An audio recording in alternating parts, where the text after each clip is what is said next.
Ngizocela sivule encwadini zethu uHezekiel chapter 37 verse 1 kuya 6. Bantu ngisinilele. Mkhulu yesabeka wethembekile.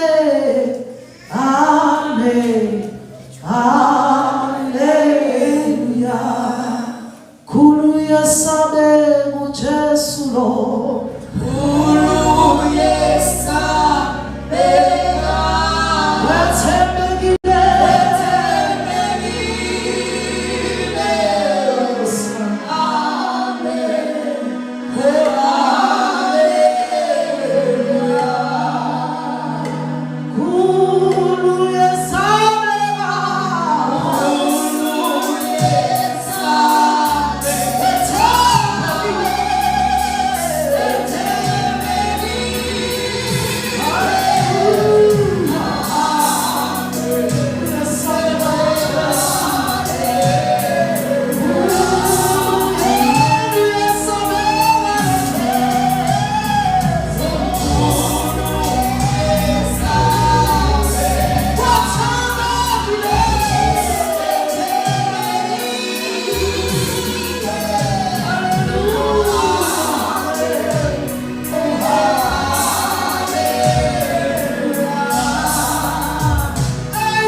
Jehova sasiphezu kwami sangikhipha ngomoya kaJehova sangibeka phakathi kwesigodi sasigcwele amathambo wangidlulisa kuwo ngawazungeza phela ayemaningi kakhulu ebusweni besigodi futhi bheka ayomile kakhulu wayesethi kimi ndodana yomuntu lawa mathambo angaphila na ngathi Nkosi wena uyazi wayesethi kimi profeta phezu kwalawo mathambo uthi kuwo Nina mathambo omileyo zwanini izwi likaJehova.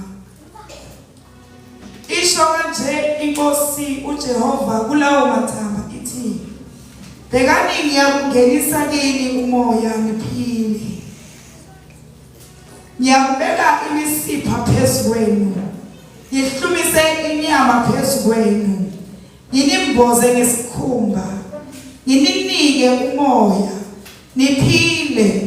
Nazi ukuthi nginguJehova. Haleluya. Bazalwane, la sifunda khona namhlanje sifunda la khona uHezekiya uyasikandisa okwenzeke kuye evakashele uNkulunkulu. Uyakhuluma uHezekiya uthi isandla sikaNkulunkulu sasiphezulu. Uma isandla sikaNkulunkulu siphezu kwakhe uthi sangikhipha ngomoya. Ngamanye amazwi into eyenzeka kuHezekiya yenzeka uHezekiya akekho enyameni. uHezekiya isandla sikaNkulunkulu siphezu kwakhe, uNkulunkulu wamkhipha ngomoya ukuze akwazi ukuyofika kule ndawo afuna uNkulunkulu ukuthi makaye kuye, akwazi ukuthola nomlayezo kaNkulunkulu afuna ukundlulisa kuye uHezekiya. Uma sifunda siqhubeka uthi uNkulunkulu wayesemdlulisa nasesigodini samathambo ayesomile. Lamathambo ayeseneminyaka akulesi sigodi. Ngoba uma ngibheka le ndaba kaHezekiya okusho ukuthi lamathambo njengoba uwafica uthi Hezekiya ayesomile, ayisekho inyama kulamathambo, okusho ukuthi akusiba abantu abafe manje. Labantu uHezekiya sebanesikhathi befile bakuleya ndawo, njengoba bakulesa sigodi bakuso. Mina Hezekiya njoba asho uthi ngifika kungamathambo omileyo. uNkulunkulu uthi wayesemdlulisa kuwo, uthi ngiyawabona lamathambo. Mase ngiwabuka lamathambo ngiyacabanga nami ngangayibuza uNkulunkulu ngwenzeni lamathambo njengoba njena. Kuba lamathambo uNkulunkulu vele labantu abasekho enyameni. Labantu vele sebaphelelwe yivelu kithi thina abantu abaphilayo. Labantu njengoba belapha bangamathambo akusasimsebenzi. Mhlawumbe bekwakuyimina ngizothi uNkulunkulu uma ethi ngibenzeni kungenzakalani nalabo bantu, uma athi bangaphila ngangathi uNkulunkulu ngeke basaphila. Mhlawumbe umlilo ungasiza ukuthi kushe lamathambo uma ngabe lelithafa belisadingeka lesisikodi. Kodwa ngenxa ukuthi uHezekiya uma ekuleya ndawo kunalesi sandla esiphezu kwakhe, esihleli phezu kwakhe, esigada nokukhuluma kwakhe. Ngoba ukuba uHezekiya wathuma eya kulesa sigodi esenyameni engaphumanga waba kumoya, impendulo yakhe yayofana nami ngiyiphendula ngisenyameni. Ithini le nto bazalwane? Bazalwane, sinohlobo lwabazalwane abakhona esivuka nabo imihla ngemihla, size nabo enkonzweni, sivuke size sizomkhonza uNkulunkulu, kodwa sekungamathambo leyo. Lamathambo asomile kuneminyaka omile. Njengoba emile lamathambo kunezimpi adlula kuzo, athi mengena kulezi zimpi zafike zawashaya lamathambo, athi meshayeka aphelelwa yiveli. Noma ngabe asavuka ezumuntu ezendlini yokumkhonza uNkulunkulu, kepha sekunalento esiphelile ngaphakathi, ngoba kunezimo efike zamshaya uHezekiya kukhulunywa ngamadoda akwa-Israyeli abekade ephumile ahamba ayolwa impi. Athi umefika empini kwasho ukuthi impi abayilwayo balwa impi uNkulunkulu wayengekho kuleyo mpi. Khumbula uma ngabe nansi inkosi laphana uAhabu uthi umehlezi uthi sesihlala iminyaka yaze yaba mithathu ayikho into esesike sayenza. Ake niyongizwela ukuthi kwababhulayo ikhona yini into esingasisiyenze ngoba sesihlale kakhulu asisayi empini and ama-Aramu nawakhona. Lithi iBhayibheli wafika uJehoshafati makafika lithi iBhayibheli wathi kunganjani sibuze uNkulunkulu ukuthi kumele ukuthi siye kuleya mpi ngoba kungenzeka ukuthi masiya kuleya impi siya kuyona uNkulunkulu akasivumelanga. Kungenzeka sifike kuleya mpi kube khona abantu abazofa kuyo. Lithi iBhayibheli bayibiza izanusi wathi noma sekubizwa kaNkulunkulu lithi bamncenge endleleni bathi inkosi bangathi ungakhuluma lento ezothokozisa inkosi ukuze uma ngabe inkosi ivuma ufika laphana usho lento ezokwenza inkosi yename sikwazi uqhubeka le mishini yenkosi. Ngobani kunalento kwafanele inkosi yona yayifisa ukuthi yenzeke yayisishilo yathi uprofeti kaNkulunkulu unokuthi befikile angayisho lento efunwa inhliziyo yami. So kwangathi ufika lapha kuye ungasho lento ezokwenza ukuthi inkosi ithokoze. Wafika wathi hayi kulungile ningaye empini. Bafika empini baphela. Uma befika bephela empini kwayona inkosi yakwazi yawuthola nayo wayo umkhonto. Lithi iBhayibheli la esifunda khona uHezekiya uma esefika lana seyiwo lamathambo basala lapha empini kunabafelokazi abahleze emakhaya abathabayeli bethu baphuma baye empini bahamba bayokulwa impi ethi mabesala laphana basala bavuleka amanxeba enhlizweni zabo basala baba nomoya umoya yabiphukile.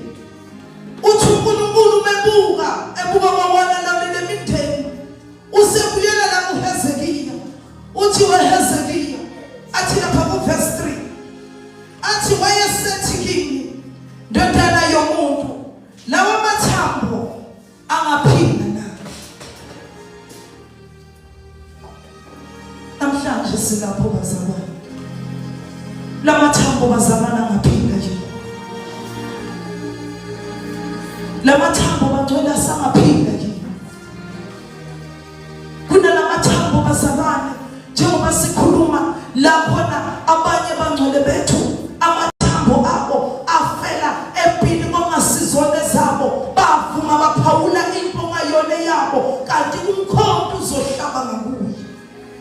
Uthe usumhlabile umkhonto usuhlabe ngakuye akasakwazi ukusukuma akwazi ukukhonza kahle uNkulunkulu ngoba umkhonto umhlabile uhlatshwe umkhonto womuntu okhona la eceleni kwakhe ebandleni manje akasakwazi ukukhonza uNkulunkulu ngoba kuyamlimaza uma embona ekhonza ngida ngenxa ukuthi yena wathatha impilo ngasiyona yakhe. Sineziphi bazalwane esiyithengayo ngezona zethu kanti lezi ziphi zizobulala thina kumoya ongcwele. Ngifakazi kamzalwane bengasiyona yamiphi ubexabene nayo umama kodwa hayi mina sengithengile impi yabo izonglimaza uma sengithola impendulo sengiyahleka ekholweni. Lapha namazabane wafa amadoda abayondla imindeni yawo wafa amadoda abekwazi ukuthi befike emakhaya kube nabantu abajabulayo emndenini yabo. Bazalwane sinohlobo labazalwane oselufile endleleni lolu hlobo labazalwane yilabade beqala emthandazweni bekhuleke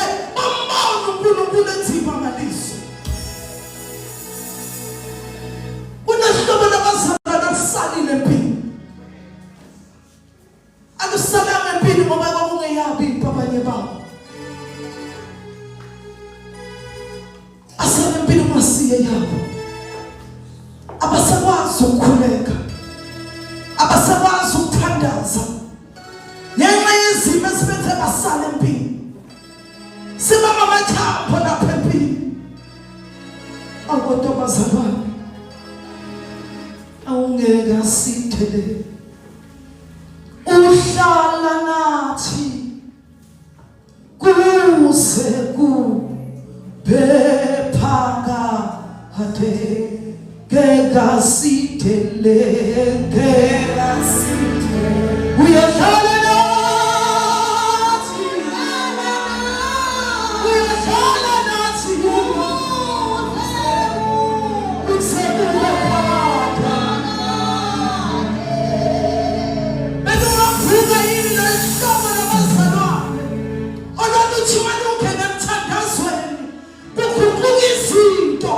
emakhaya abo mabekhuleka izimo zithobe bathi babebona izinto zingahambi kahle babuyele abantwana babo bathi ngegasithele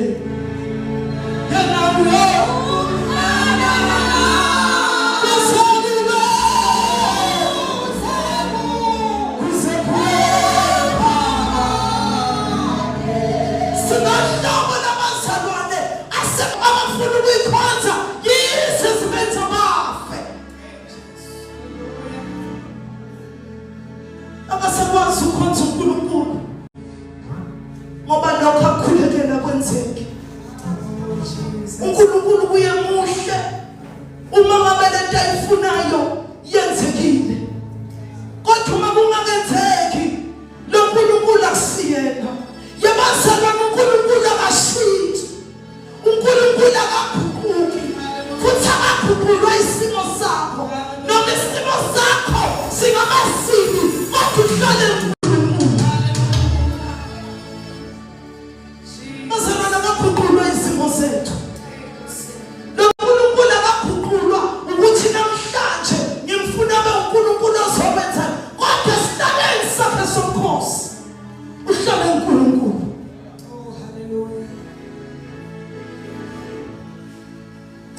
Akaguqulwa izimo zethu, akaguqulwa ilokho engikufunayo kungenzeki,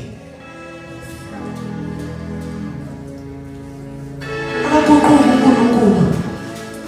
Lithi iBhayibheli uNkulunkulu nguye nginguye, lithi wayekhona umhlaba ungabe bikho, lithi konke kwavela ngaye. Uma konke kwavela ngaye nalamathambo bileyo asamaphila nezwi lakhe, nalamathambo bileyo ethi ukuthi libadla lingayi phambili asamaphila. Amathambo bileyo asamaphila bazalwane, lamathambo bileyo asamaphila. Webazalwane, thina singabantu bohambo, thina singabantu bohambo bazalwane. Umuntu bohambo angikwazi ukuthi ngimyelele usisihleliwe ngimbona ukuthi usele esigodini samathambo bileyo, kodwa manje umuntu wohambo uzokhathaza ukuthi kwenzakalani empilo yakho. Sandela uhlobo labazalwane abafuna ukuvela bodwa kube ngathi yibo bodwa bakhonza uNkulunkulu. Uphuza wenu kuthiwa singumzimba kaKristu, njengoba ugijima uyisandla luphunyako luzokhisa phambili. Wena shothi uduza wethu moyeni asele esigodini amathambo, lamathambo washile asamaphile lakulo. Awuzibuze ukuthi ngagijima kangaka ngento, ngisagijima nayo indento, noma sengihamba ngento, mhlawumbe sengigijima ngikwimarathoni ngingedwa. Athi umfundisi ngeviki elikhulu athi edlula athi uthanda i-relay, kungenzeka ubaleka wedwa vele ku-relay akekho kade omunye, kodwa nabo basele ngemuva. Kulungile ukuyi-relay, siyabonga uyagijima futhi and umgijimo omuhle lona,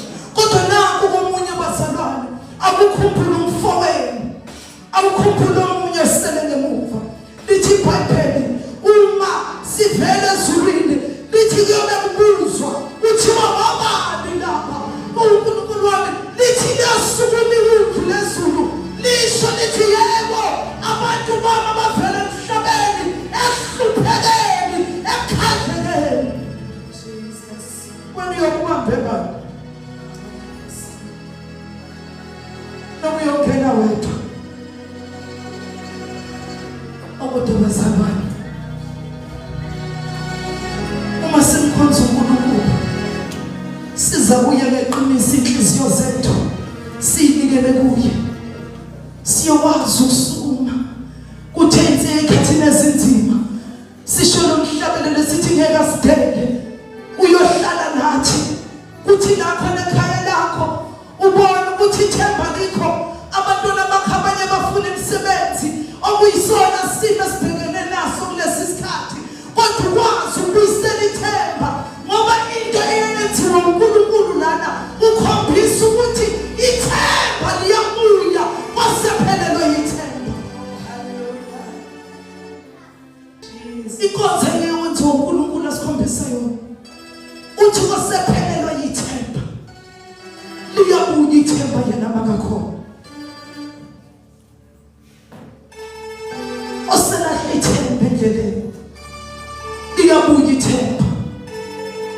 Kwabanye bethu bayafunda baseyikoleni athi umebona kufundeka kwenzeke lutho kepha liyabuya ithemba kuNkulunkulu lokho kwehlulayo athi lapha kuLuka chapter 1 verse 37 athi ngoba kukhona itho okungenzeke kuNkulunkulu bazalwana kukho okungenzeke kuNkulunkulu uma thina sihlala kuye silalela izwi lakhe lezi zinto ezisehlulayo ezisenza sibona ngabantu singabantu abanganavelu uNkulunkulu uyayithutha lento enganavelu ayibuyise ayibeke endaweni efanele lokho kunganavelu uNkulunkulu uyaphikiswa athezwini lakhe ayithutha imfababa ayenze ihlale namakhosi. Jesus uNkulunkulu obuyisela ithemba kubalahlekelwa yithemba lamathambo asamaphela yini. Haleluya. Ngifundela uverse 5 mama. Verse 5 isho kanje inkosi uJehova kulawa mathambo ithi bekani ngiyakungenisa kini umoya niphile. Amen. Ngicela ungiphendela. Isho kanje inkosi uJehova kulawa mathambo ithi bekani ngiyakungenisa umoya niphile. Uthi uNkulunkulu kulamathambo omileyo ngiyangenisa umoya niphile. Hezekiya umoya uNkulunkulu uthi ngiyangenisa umoya kulamathambo niphile. Nasemini bazalwane uNkulunkulu umoya wakho ingcwele fisile ukufaka kithina ukuba lezi zinto ezisenza sibe ngabafileyo siye sivuke siphile. Lokhu bazalwane okusikwaziyo senhliziyweni zethu esithi masihlele sikhuleka sizwe ukuthi kubulele umphefumulo wethu uNkulunkulu thina namhlanje uzongenisa wakho umoya ukuze sivuke siphile. Uma kuzovuswa into iphile kuvuswa into efile. Ngakho bazalwane uthi lithi iBhayibheli asivumele ukuba ngabafileyo ukuze sizovuswa kumoya. Ngenkathi ngivuma ukuthi inyama yami ife nizovuka kumoya akwenzeki ufe kungabikho indawo ozovukela kuyo. Ngenkathi ufa enyameni kwelika moya kumele uvuke.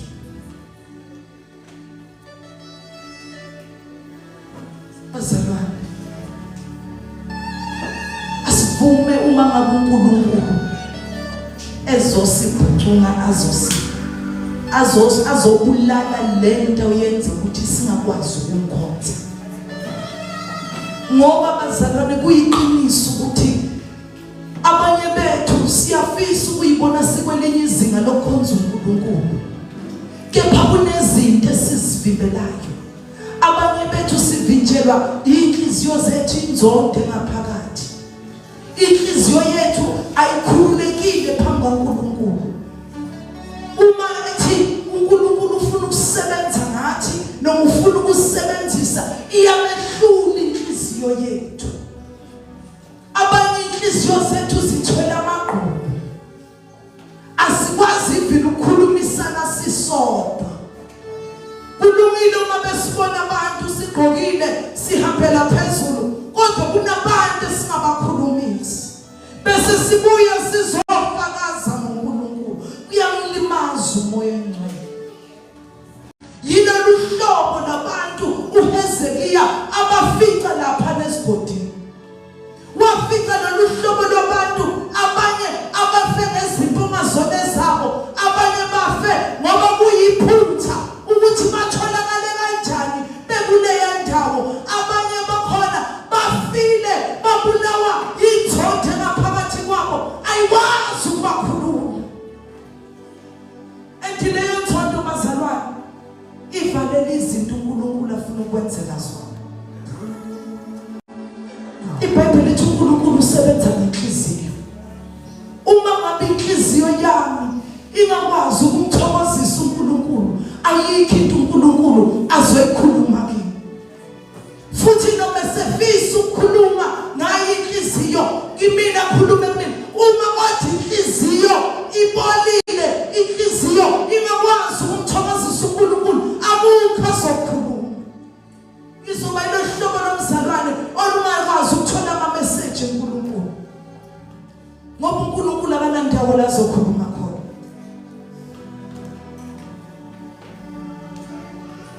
Hlobo lomazalwane olusesigodini. Besingavuma noNkulunkulu afake umoya wakho ingcwele.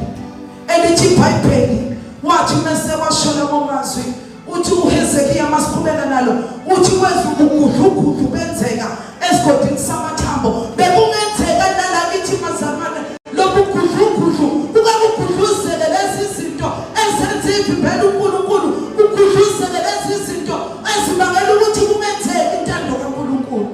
Kuke kuhluma imsipha kamoya.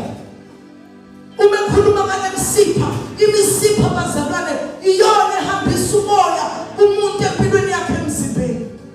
Makuhluma imsipha iyona yenza umzalwane akwazi umoya umzalwane obhalansile. Kubonakala ukuthi lo mzalwane umsipha womthandazo ukhona kuye, umsipha womfundisi ukhona kuye. Yingoba uvumile ukuthi makuhluma imsipha kuye. Asivume bazalwane, kunezinto uNkulunkulu afuna ukuyilungisa. Sikhuluma ngemvuselelo, ayithi ifike imvuselelo bazalwane akube kuloyo naloyo athi lemisipha uNkulunkulu owayihlumisa kulawo amadoda awenza amadoda uyavuka akwazi ukuphila abuyele emakhaya. Uma kuzokwenzeka imvuselelo, uvuselele into ekhona, akuvuselele into engekho. Ngamanye amazwi imvuselelo esifanele ukuba sithole. Kepha kuhlume phela bazalwane, akabonakala umzalwane ukuthi inyama nayo nathi iyahluma ngempela, ayaphila lamathambo.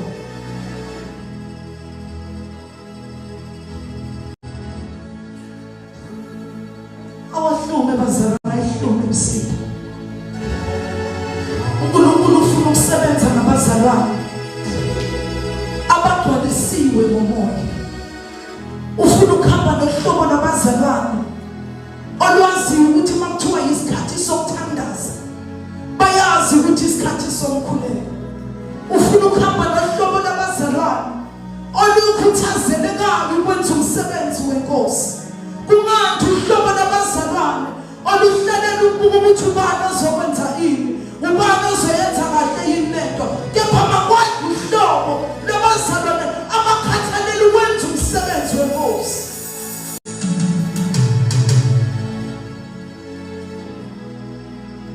Alithi malivuswa leli bandla liyiswe emvuselelweni sibuye sonke silohlobo labazalwane olobe lukwazi ukugijima lubuka ikhala ukuthi mina ngigijima ngenaphi libuka ikhala ukuthi ngeke ukuthi ngikwazi ukuma phambi komfowethu nanti ihlazo lehlela kumfowethu bantu uhlobo labazalwane olukwazi ukufihla ihlazo lobafowabo kungathi uhlobo labazalwane olukwazi ukudedela umfowabo ubukiswa ngaye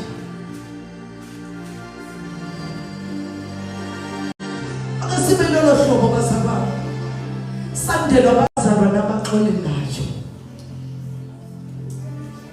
ebazalwane akusiza ukuthi sivuke njalo ekuseni sizela inkonzo yokuxolela sinayo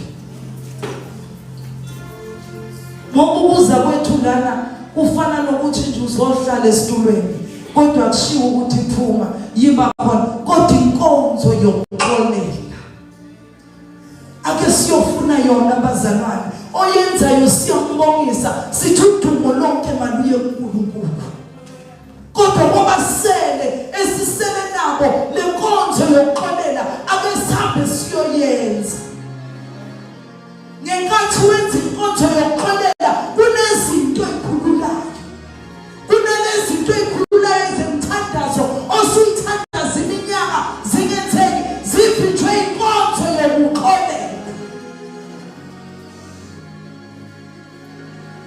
ayikuthi uthandaza uyathandaza kepha inkonzo ebulalayo inkonzo yokuxolela ngenkathi uxolela kuneminyango eyivulayo wenza ukuthi uNkulunkulu akwazi ukusebenza kuwo wenza ukuthi uNkulunkulu akwazi ukuthi ehlisele isibusiso ngisho nabantwana bakho endile nkonzo yokuxolela ukwazi nokuyifundisa even abantwana bakho bakhule balale nkonzo yokuxolela kungathi uhlobo labantwana oluzokhula namaqhubu kwathi uhlobo labantu abazothi sebekhulile kwathi omama bangathandazi ngenxa ukuthi banamaqhubu enhlizweni obaba bangakwazi ukukhulela ngenxa yamaqhubu enhlizweni akakwazi uhlobo labazalwane abaxolelayo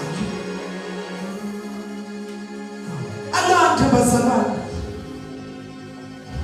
akakwazi lona bazalwane uNkulunkulu ayakwenza inkonzo yokubuyisana lapha naphansi ukuthi akubuye nakho uhlobo labantu lwafa lusempini kwamafanele lusale lapha empini ngenxa yezizathu zabo ezabasalisa empini ngoba lithi iBhayibheli ukuthi makuyiwe empini abuzwe uNkulunkulu ukuthi uNkulunkulu kumele inisiye kule yabo noma kufanele uNkulunkulu singene kulesa simo uma ethi uNkulunkulu mayi kwabiza ukuthi uhlale kodwa umushintshile into wayenza ukuthi ivumele wayezokuthetela uNkulunkulu afa ngoba babefuna wabo alalela inkosi yayithenga qhutshwa ibakiwe empini nanamuhla sangaphila bazalwane uNkulunkulu uyazi impilo zethu uNkulunkulu uyazi bazalwane lamathamba sangaphila lezi zimo waziyo ukuthi ziyahluleka zisangalungiseka lokho kubonayo kungenzeki kahle kusangalunga lisekhona ithuba uNkulunkulu usangalungisa lezi zimo kusangashintsha lokho kubonayo kungenzeki kahle lokho kubona abantwana bakho kungahambi kahle ubona ngathi abasakuhloniphi ubona ngathi bangena kakhulu edakamizweni abanye bayabhunga basabuya emakhaya kusamashintsha uNkulunkulu lemndeni engasezwana lamakhaya ongasezwana kuwo angasakhulunyiswana khona la angasabhekwana khona namhlanje mina isamashintsha leyo nto bazalwane asamaphile lo mphefumulo sisemabuya sikhulumisane emakhaya uma ngenile uJesu ngaphakathi sathi sinkonzo yokuxolelana kusamaphile kulelo khaya sikwazi ukuhlala ndawonye sisho sithi uJesu inkosi uyabuyisa ithemba kwalahlekelo ithemba sisemaphile bazalwane akodwa